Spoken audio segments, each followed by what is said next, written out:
Teman-teman, selamat siang.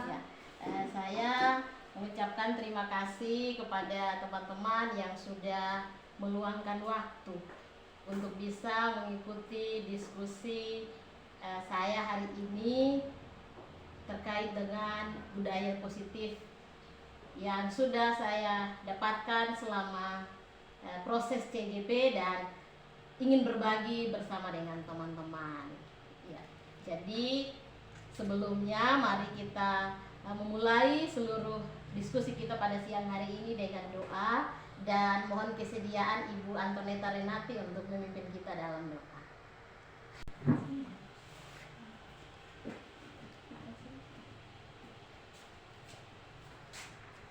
Baik, sebelum kita mulai kita mari satu yang kita berdoa. Bapa kami di surga, terima kasih Tuhan, kami masih menyanyikan anak-anakmu sepanjang hari ini, dari pagi hingga siang hari ini kami masih berada dalam perjalanan sukacita Bapa. Bapa sampai surga, sebelum kami memulakan kegiatan kami pada siang hari ini, kami Allah tetap memberkati kami, tutup fungsi kami, bimbing kami Tuhan Yesus, supaya kami akan mengikuti dalam kegiatan ini penuh dengan sukacita. Binaga dan harapan kami dengan bersama kami hanya dalam Yesus kami berdoa. Amin. Ya, terima kasih kepada Ibu Eta yang sudah memimpin kita dalam doa, dan untuk membuka pertemuan ini terlebih dulu saya perkenalkan teman-teman yang membersamai saya selama PGP. Di sana ada Ibu Maria Crescentia Imelda itu sebagai fasilitator, dan Pak Rasmus Belkisa Gembala itu sebagai pengajar praktik yang sering datang ke sini, dan saya sendiri Gilberti Asone sebagai CGP yang berasal dari sekolah kita. Ya, kembali lagi saya ucapkan salam. Salam. Ya, salam dan bahagia untuk kita yang ada di ruang diskusi pada siang hari ini. Teman-teman, serangkaian acara yang akan kita lewati, yang pertama salam dan doa sudah, kemudian yang ketiga kita akan masuk dalam ice breaking. Kita akan bernyanyi bersama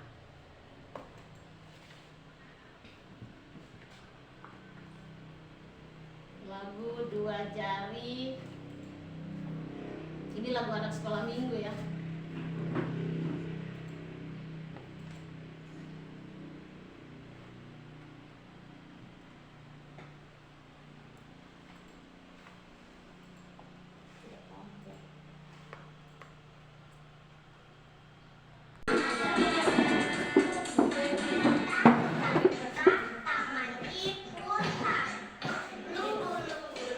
Taman di gunung, buah melingkar di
kita lalui bersama pada siang hari ini.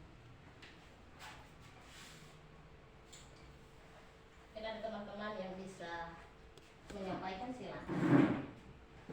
Mungkin kita ada berapa orang, 2, 4, 6, satu orang satu bisa disampaikan. Saya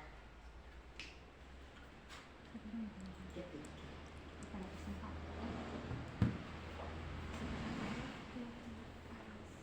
Keyakinan kelas, misalnya hal apa yang kita mau sepakati, saling menghargai gitu, atau mengikuti kegiatan dari awal sampai akhir. Silakan teman-teman mau menyampaikannya. Berbicara ketika diberi kesempatan. Ya, yang pertama berbicara Ketika diberi kesempatan.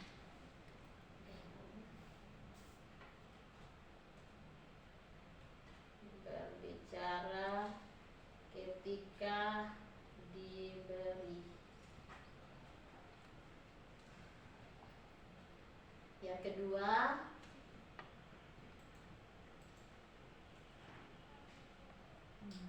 Menghargai ketika orang bicara. menghargai Ya. Orang lain sedang berbicara.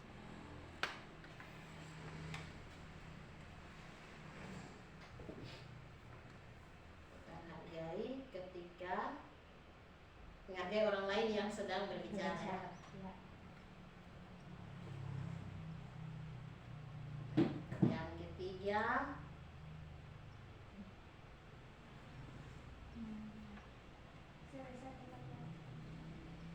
selesai tepat waktu. Ya, jadi waktu yang kita sepakati kita langsung lanjut mau berapa menit. Kalau dari ketentuannya itu 60 sampai 120, kita sepakat sama-sama kita mau di yang mana. 60 menit ya. 60 menit mulai dari setelah kesepakatan ini selesai dibuat.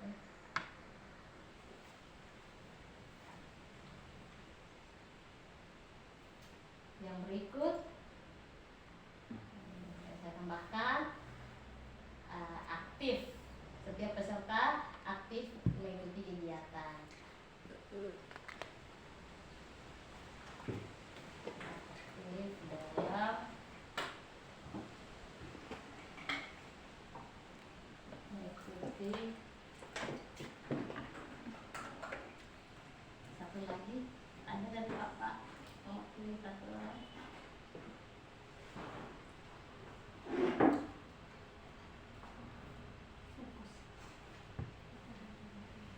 Satu cukup 4.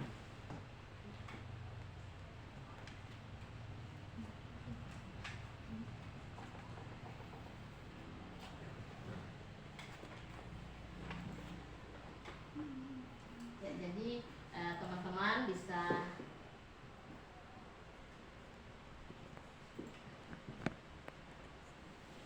melihat kesepakatan atau keyakinan kelas yang sudah kita sepakati bersama. Yang pertama, berbicara ketika diberikan kesempatan. Yang kedua, menghargai orang lain yang sedang berbicara. Yang ketiga, selesai tepat waktu, terhitung 60 menit dari sekarang. Di sini di jam yang tampil ini ada 12.14. Berarti jam 1:14 kita selesai. Jadi kita pakai timekeepernya siapa ya, mungkin yang bisa membantu mengingatkan waktu, mungkin masih 10 menit atau 15 menit. Ada teman-teman bisa membantu untuk mengingatkan. Lalu yang berikut, aktif dalam mengikuti kegiatan. Jadi selama kita mengikuti sesi, kita boleh berpartisipasi aktif. Ya, baik teman-teman, seperti yang tadi saya sampaikan bahwa kita sudah sampai pada kegiatan yang keempat, yaitu pembuatan keyakinan kelas sudah, dan penyampaian tujuan pembelajaran, dilanjutkan dengan penyampaian materi, tanya jawab, dan refleksi. Itu ada 4 kegiatan yang akan kita lalui bersama. Ya,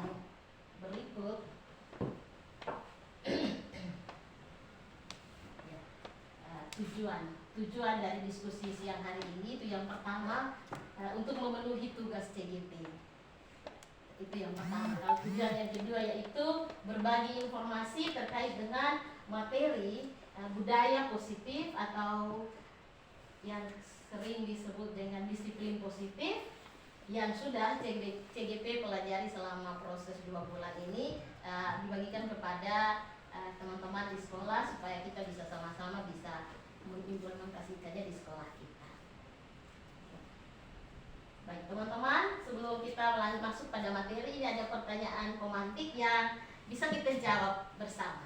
Jadi teman-teman silahkan memilih pertanyaan yang mana yang nanti saya mau jawab dan bisa disampaikan secara lisan. Saya membantu untuk membaca pertanyaan nomor 1.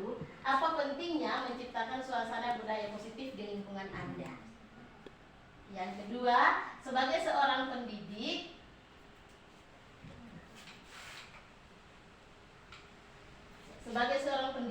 dan atau pimpinan sekolah, bagaimana Anda dapat menciptakan suasana positif di lingkungan Anda selama ini? Yang ketiga, apakah hubungan antara menciptakan suasana positif dengan proses pembelajaran yang berpihak pada murid? Apakah ada hubungan menciptakan budaya positif, suasana positif dengan proses pembelajaran yang berpihak pada murid? Dan yang keempat, bagaimana penerapan disiplin saat ini di sekolah Anda? Apakah sudah diterapkan dengan efektif? Bila belum, apa yang menurut Anda masih perlu diperbaiki dan dikembangkan? Jadi silakan ya teman-teman bisa menjawabnya secara lisan. Tergantung teman-teman mau pilih soal nomor berapa, pertanyaan pemantik yang keberapa.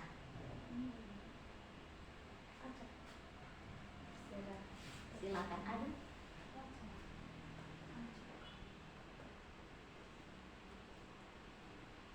Disampaikan saja, ini kan kita tidak ujian, jadi tidak ada salah, tidak ada yang ya, kita sampaikan saja, setelah itu baru kita sama-sama belajar materinya.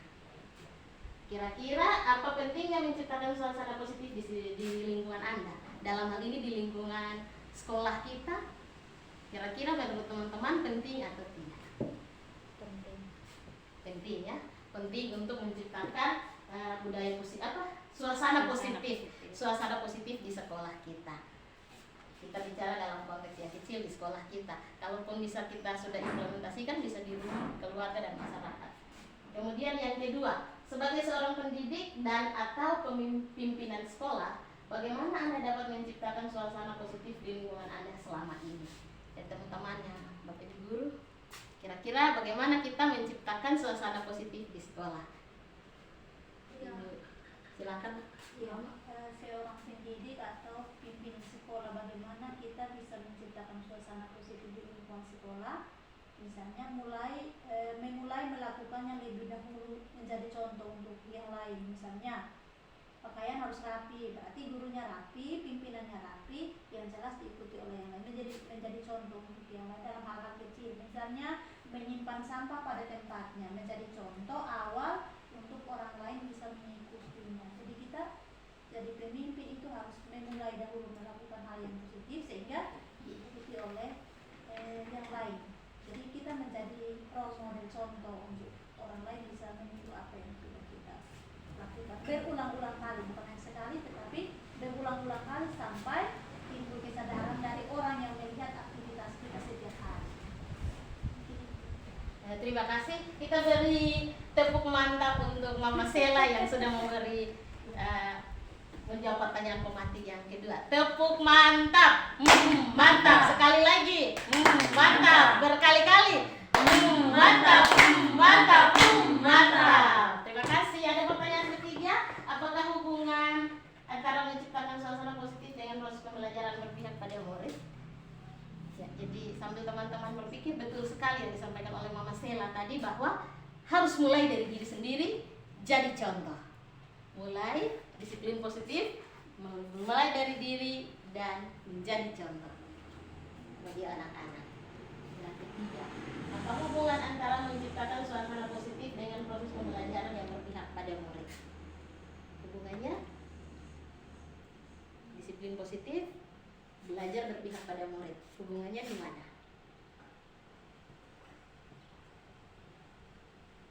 Hubungannya itu tentang saling ketergantungan.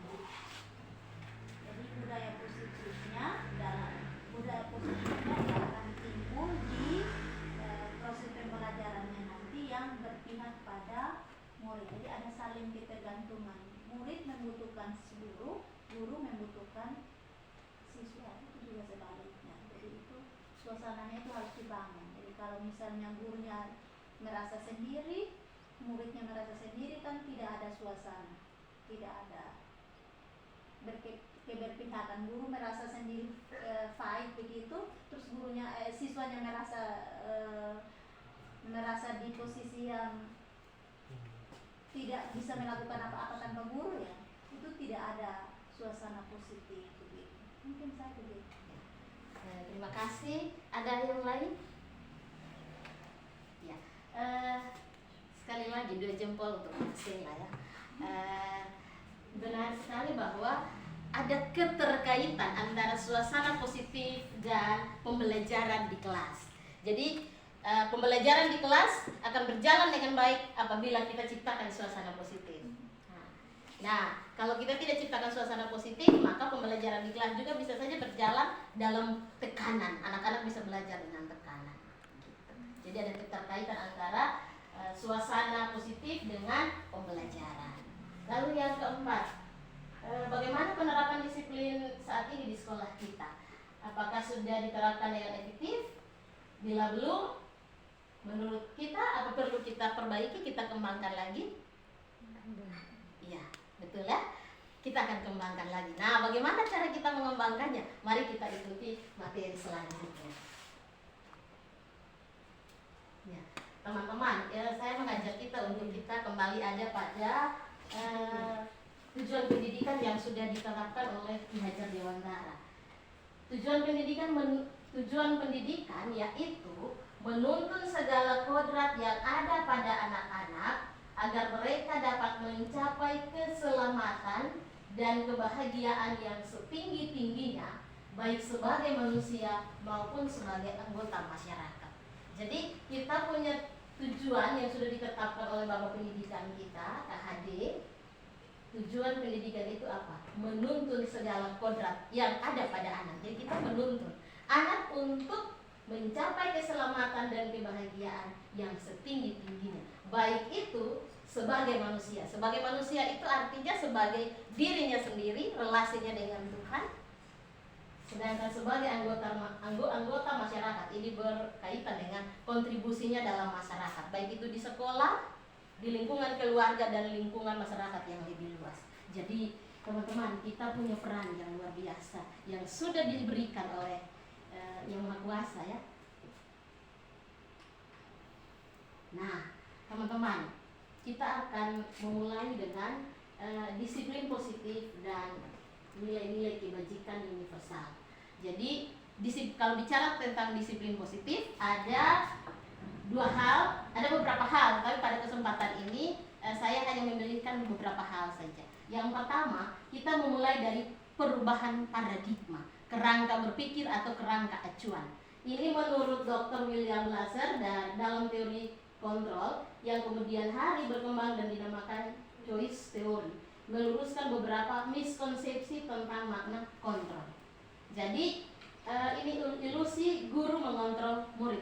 Mungkin minta tolong Ibu Antonita bisa membacakan yang pertama. Ada dasarnya. Pada dasarnya kita tidak dapat memaksa murid untuk berbuat sesuatu jikalau murid tersebut memilih untuk tidak melakukannya, walaupun tampaknya guru sedang mengontrol perilaku murid. Hal demikian terjadi karena murid sedang mengizinkan dirinya dikontrol. Saat itu, bentuk kontrol guru menjadi kebutuhan dasar yang dipilih murid tersebut. Teori kontrol menyatakan bahwa semua perilaku memiliki tujuan, bahkan terhadap perilaku yang tidak disukai. Jadi dalam teori kontrol kita bilang guru itu mengontrol murid. Ini hanya sebuah ilusi, hayalan saja.